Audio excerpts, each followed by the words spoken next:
Pareil, comme tout à l'heure, nous allons voir que, étant donné que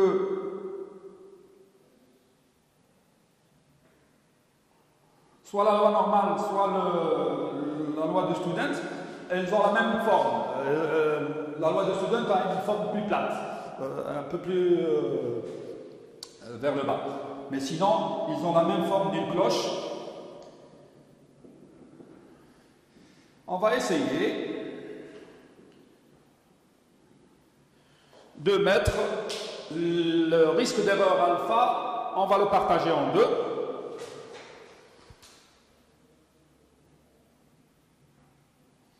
Et la probabilité d'appartenir à l'intervalle que les bornes délimitent, c'est 1 moins alpha. Mais nous avons dit que pour le test d'hypothèse, on ne s'intéresse pas à 1 moins alpha, on s'en fout. C'est le seuil de confiance au niveau de l'estimation par intervalle de confiance. Mais pour le test d'hypothèse, ça n'a aucun intérêt. On n'en parle même pas. Donc, le risque d'erreur alpha, on le partage en deux. Et donc, je vais écrire sur le même graphique, soit je cherche le U alpha tel que la probabilité d'appartenir à moins U alpha plus U alpha est égal à 1 moins alpha, soit sur le même graphique, hein, parce que c'est la même chose, c'est pas la peine que je fasse deux graphiques, soit je prends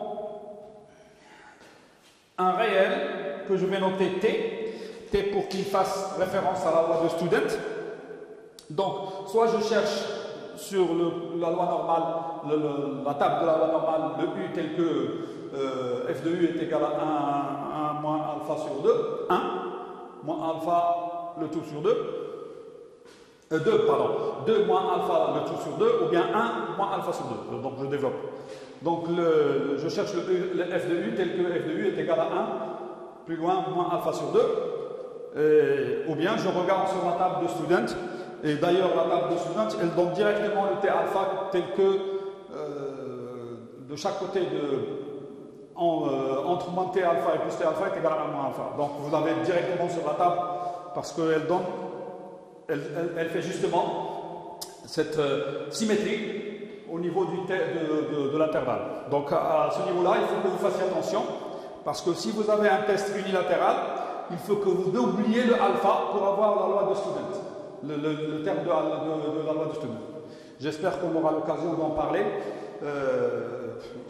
bientôt, un exercice sur lequel nous allons travailler comme ça. Donc, c'est tout, hein. Et une fois le critère de décision, donc sous A0, j'ai pas écrit, on peut tester, sous A0, j'ai oublié ici, donc il faut mettre ici mu 0 et ici mu 0. Donc je travaille sous A0, ça veut dire que le mu est égal à mu 0. Le critère de décision, il est automatique. Si ici, puisque j'ai un bilatéral, donc je vais mettre la valeur absolue. Si x bar, puisque je vais parler de mesure qui est sur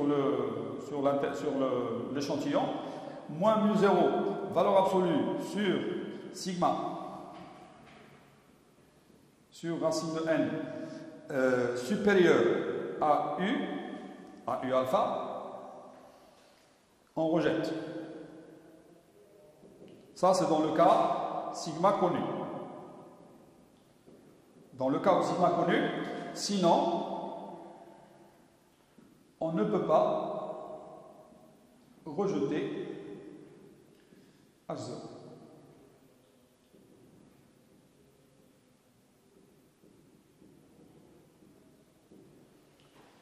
On ne peut pas rejeter H0 qui dit que mu est égal à mu 0. Voilà. Ça, c'est pour le cas sigma connu.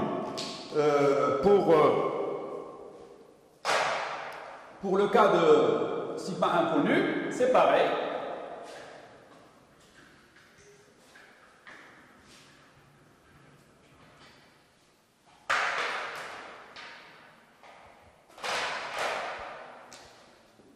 si sigma inconnu, il y aura exactement pareil, mais sauf que sigma, ça va être remplacé par S'. Si valeur absolue de x bar moins mu 0 sur S' sur racine de n est plus grand que T alpha, maintenant je parle de T alpha, qui est donné par la table de la loi de Student à n-1 degré de liberté, on rejette l'hypothèse mu égale mu 0. Sinon, on ne peut pas rejeter cette hypothèse.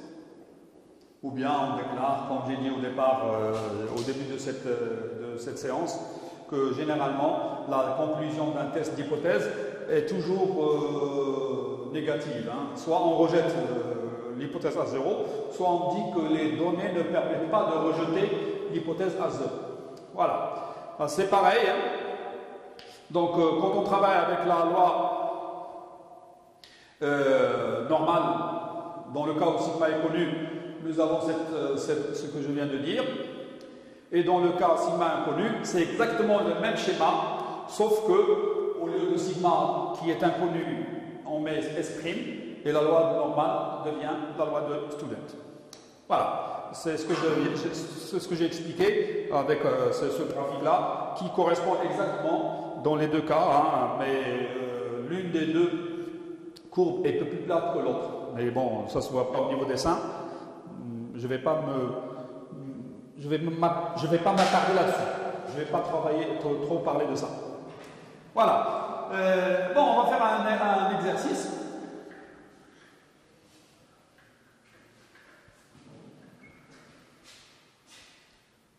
Un exemple d'exercice. Sur un échantillon de 41 individus, on a trouvé qu'en moyenne x bar est égal à 18,8 au risque d'erreur de 10%. Donc ici, pour notre exemple d'exercice, le n est égal à 41,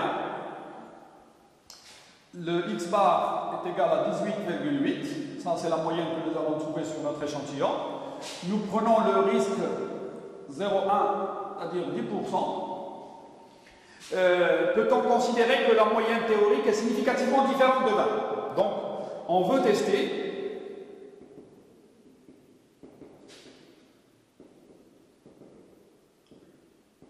contre mu différent de 20. Et ça c'est lu au niveau du texte. Nous voulons chercher est-ce que la moyenne théorique mu est significativement différente. Donc l'objet de notre H1 c'est différent. Donc ici, test bilatéral symétrique. Je ne vais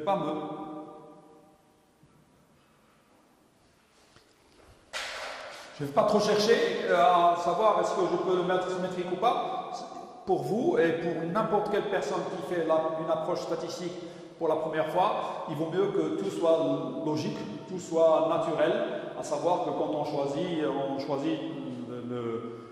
pas le plus simple, mais le plus logique en fait, à savoir que c'est symétrique.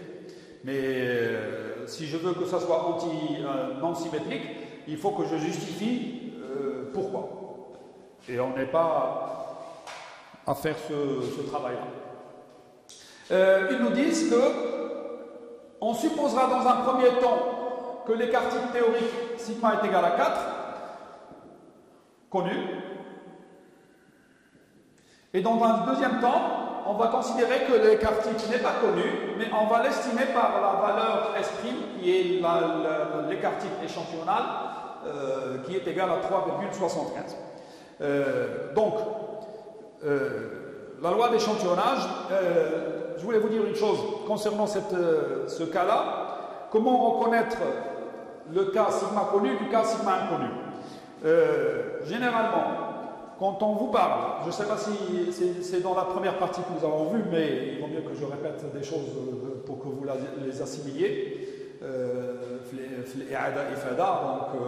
à force de répéter, vous pouvez très bien retenir ces choses-là, à savoir que si on vous parle de l'écart type avant l'échantillon, ça veut dire que l'écart type est connu.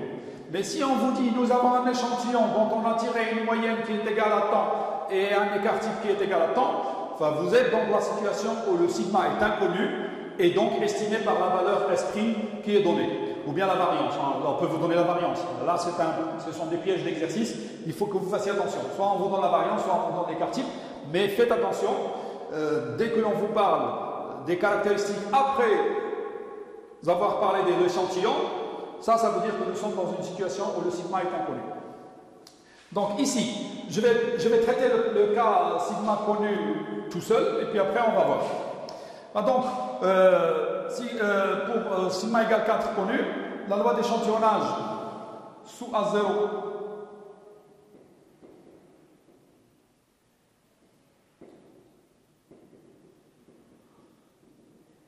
on va travailler sous l'hypothèse A0, donc c'est l'hypothèse de travail, c'est l'hypothèse nulle de référence. Et généralement, vous devez toujours rappeler. J'écris la formule et puis après, bon, je peux mettre ici 4 si je veux. Et je peux ici mettre 41. Mais bon, c'est pas grave. C'est une loi normale, 0,1. D'après la table,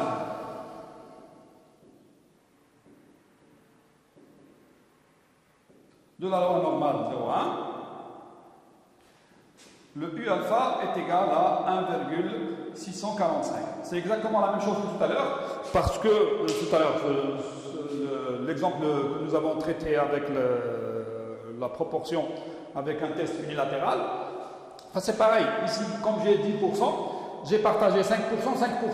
Et donc, le réel qui est positif, qui laisse après lui 5%, c'est le réel 1,645 que nous avons calculé tout à l'heure. Et donc ici, le critère de décision